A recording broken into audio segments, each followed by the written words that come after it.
Un café bien chaud pour l'énergie. Et quelques instants contemplatifs pour l'inspiration. Depuis plus de 20 ans, Patrick Barrett est écrivain. Connu pour ses polars haletants, il s'est récemment tourné vers le roman social. En 2018, le mouvement Gilets jaunes lui inspire un ouvrage, Le secret de Mona. Une adolescente un peu abandonnée par une famille totalement en déprise et totalement dans la précarité. Et je dois dire que je me suis inspiré de beaucoup de récits recueillis au rond-point pour à la fois créer le personnage, le contexte, la famille, parce que j'avais envie d'écrire un roman qui allait parler justement de la précarité. Une précarité qui a bouleversé le romancier au contact des gilets jaunes croisés près de chez lui dans le Perche.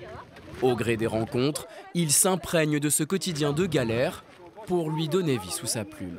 Le problème, c'était qu'il ne restait plus rien à manger dans le congélateur. Il a fallu rogner sur tout. J'ai même coupé le chauffage une bonne partie de l'hiver dernier. Heureusement, il y a le camion de la banque alimentaire. Il passe tous les 15 jours. Pas question d'y aller au village pour que tout le monde sache qu'à la maison le frigo est vide. Même pas en rêve.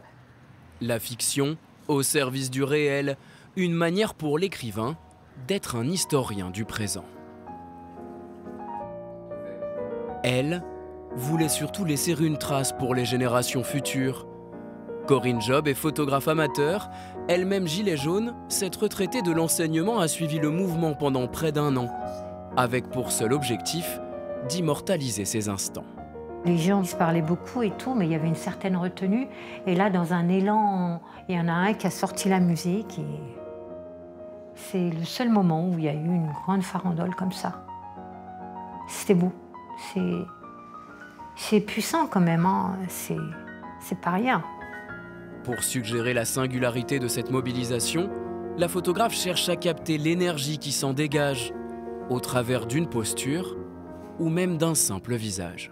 Tout est dans le regard, la prestance, la dignité de ce jeune homme qui est fier de montrer qu'il se bat pour une cause.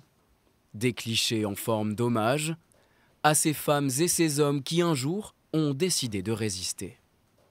Les gens ont osé prendre la parole, ont osé sortir dans la rue et se sont bougés. Et même si pour le moment les gens sont fatigués, je pense que grâce à ces gilets jaunes, et à un moment ça va repartir parce que ça fait partie de la mémoire collective, tout simplement. Une mémoire collective à sauvegarder pour que jamais ne soit oublié ce qu'elle a pu voir de ses propres yeux.